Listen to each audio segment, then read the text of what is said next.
अब कार्यक्रम को आगे बढ़ाते हुए हम आग्रह करेंगे हमारे बिहार श्री सत्य साई सेवा संगठन के स्टेट कोऑर्डिनेटर एजुकेशन, शिक्षा के जो स्टेट कोऑर्डिनेटर हैं मैम भारती झा, उनको हम आग्रह करेंगे वो अपना संभाषण प्रदान करें। Ma'am doctor Bharti Jha.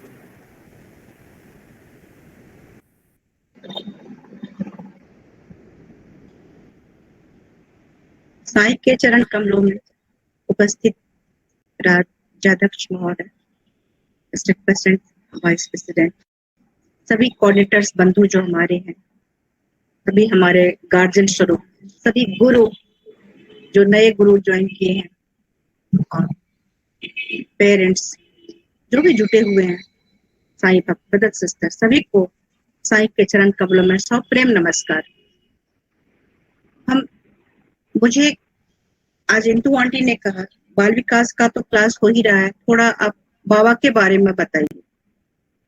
तो बाल विकास का क्लास हो रहा है, बाल विकास के बारे में कहना है, लेकिन बाबा के बारे में क्या बताओ। कहते हैं जब ईश्वर की महिमा कैसे गा सकते हैं, वेद भी उनकी तारीफ करता है तो कहता है नेति नेति, तुम यह नहीं तुम वह नहीं, क्योंकि हम कहेंगे तुम बहुत सुंदर है तो खराब कौन है, तुम बहुत ज्ञानी हो तो अज्ञानी कौन है, सब तो वही है, उसके सिवा है ही कहाँ।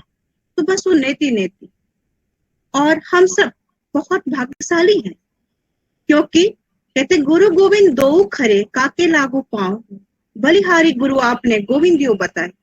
हमारे तो गोविंद ही गुरु है, ईश्वरी गुरु है, शिव शक्ति राम कृष्ण जो भी कहे वो गुरु। बाबा हम लोग को संबोधन भी करते थे, कहते आत्म स्वरूप को, प्रेम स्वरूप को लारा, दिव्य स्वरूप को। कहते तुम भी भगवान हो, मैं भी भगवान हूं, मुझे पता है मैं भगवान हूं, तुम्हें पता नहीं है, तो ऐसा कैसे हो सकता है। हम लोग तो बहुत परेशान होते हैं, क्या भगवान परेशान होता है? परेशान रहते हैं, बहुत दुखी रहते हैं। बच्चा प्रश्न करता है अपने पिता से, पिताजी हम लोग कौन है आखिर? पिता कहते हैं तुम पता कर। तो बच्चा जाता है और कहता है कि पिताजी हम अन्न बहुत जरूरी है, अन्नमय कोश, शरीर तो दिखता है ना, हम लोग अन्नमय कोश हैं, शरीर हमारा घर है, हम लोग शरीर हैं। पिता कहते हैं सही है, थोड़ा और पता करो। बच्चा और जाता है और उसके बाद कहता है पिताजी हम लोग प्राणमय कोश है, सांस ज्यादा इंपॉर्टेंट है। पिता कहते हैं थोड़ा और पता करो। कहते हैं पिताजी मन बहुत जरूरी है। पिता कहते हैं थोड़ा और प्रयास करो। और कहता है ज्ञान विज्ञान बहुत जरूरी है। कहते हैं बहुत करीब आ गए हो, थोड़ा सा और। कहता है अब आता है बच्चा, तो चेहरे पे आनंद है। पिता समझ गया कि बच्चे ने अपनी सच्चाई को जान ली, आखिर वो कौन है। हम आनंदमय कोश हैं, हम आनंद हैं, लेकिन हम ऐसे रहते तो नहीं है ना, हम बहुत तकलीफ में रहते हैं। बाबा हमें उसी दिव्य रूप को जानने का प्रयास कराते हैं ताकि हम अपने को जाने, और जानेंगे तो सेवा करेंगे। जीवन का उद्देश्य सेवा ही है, सब कुछ का उद्देश्य सेवा है। एजुकेशन का उद्देश्य क्या है? शिक्षा का चरित्र है। हम आज किसी को याद रखते हैं उसके ज्ञान के लिए नहीं, तो सिर्फ उसके चरित्र के लिए।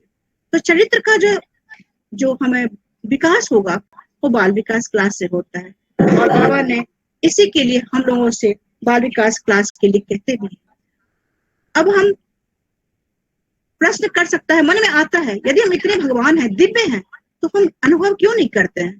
क्योंकि हम तो भटके हुए प्राणी हैं, उस भिखारी के तरह जो रोड पे खड़ा है, भीख मांग रहा है, डरा हुआ है, हमेशा कोसता है कि मैं इस तरह क्यों हूं। उसे जब कहता है आकर तुम तो राजा के पुत्र हो, वो हंसता है। कैसे राजा का पुत्र हो सकता हूँ मैं? राजा का पुत्र तो हो ही नहीं सकता मैं, क्योंकि मैं तो गरीब हूँ, भिखारी हूँ, पैसे मांग रहा हूँ। जबरदस्ती उसे ले जाया गया राजमहल में, और राजमहल में ले जाने के बाद वो बैठा था राजा के पास। अब उसे विश्वास हो गया, हाँ मैं राजा का पुत्र हूँ। इसी तरह हम सब जो भटके हुए हैं, हमें ईश्वर साईं अपने पास लाकर वो विश्वास दिलाने का प्रयास करते हैं कि तुम और हम, तुम हमारे ही पुत्र हो। हम ही पुत्र क्या, तुम और हम एक ही हैं, हमसे अलग तुम्हारा कोई अस्तित्व नहीं हो, तुम आनंद रूप। तो अब प्रश्न एक उठता है कि हम ऐसा भटक क्यों जाते हैं? क्योंकि माया के प्रभाव में हम अपने चीज को, अपनी मूल को विस्मृत कर देते हैं। एक बार नारद पूछते हैं कृष्ण से, ये माया क्या है? कृष्ण कहते हैं बस पानी पिलाओ। नारद जाते हैं पानी लाने के लिए। जब एक बहुत दूर चलने के बाद देखते हैं एक घर है, खटखटाते हैं घर, एक महिला खोलती है, बहुत सुंदर महिला। वो देखते ही नारद मुग्ध हो जाते हैं, बगल के घर में रहने लगते हैं, उस लड़की से शादी कर लेते हैं, 2 बच्चे हो जाते हैं उनके, बड़ी खुशी जिंदगी जी रहे हैं, 2 बच्चे हैं, प्यारी सी पत्नी है, संपत्ति है। अचानक तूफान आता है, बारिश होती है और बाढ़ आता है। उस बाढ़ में पानी आता है, बचाने के लिए नारद बाहर जाते हैं बच्चे को लेकर। एक बच्चे को कंधा पे लेते हैं, एक को हाथ पकड़ते हैं, एक पत्नी का दूसरे हाथ में पकड़ा है।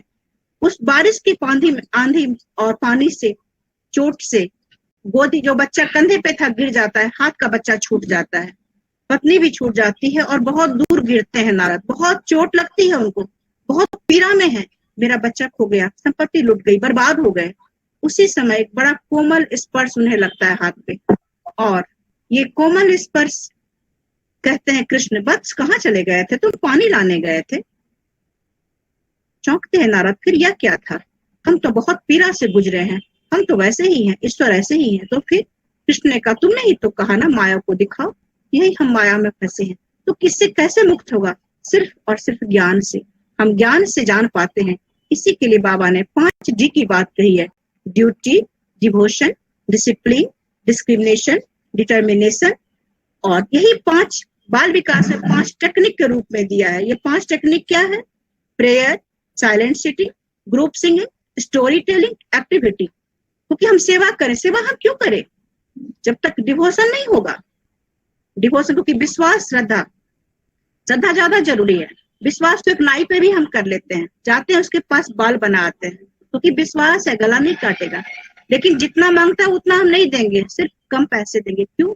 लेकिन यदि श्रद्धा होता है, हम कुछ भी देने को तैयार है, अपने आप को सौंपते हैं। तो हम बाबा कहते हैं इस श्रद्धा को जागृत करो, इसे उठाओ, जो तुम्हारा मूल स्वरूप है। तुम आनंद रूप हो, तुम प्रेम रूप हो, अपने रूप को जानो, बच्चों में इस दिव्यता का एहसास दो। और इसी 5 टेक्निक से आप देखिए कितनी बड़ी बातें हैं, duty, devotion, discipline, discrimination. Discrimination तो इतनी बड़ी चीज है कि सही गलत का ज्ञान हम भूल जाते हैं। लेकिन हम ये बच्चे, बाबा का जो 5 टेक्निक है बाल विकास के थ्रू जो कराते हैं, प्रेयर, प्रार्थना, शांत होके बैठना, कहानी कहना, ग्रुप में गाना और एक्टिविटी, इन 5 से हम इन सब बड़ी बातों को जान जाते हैं। तो स्वामी ने बहुत छोटे से, मतलब बहुत सिंपल कर दिया है बहुत बड़ी चीज को, और बाल विकास के माध्यम से। तो हमारा परम दायित्व है कि हम बाल विकास में जुड़कर हम बच्चे को लाए, जुड़े, और अपने समिति को क्या समाज सेवा करे, तो बहुत बड़ा समाज सेवा है।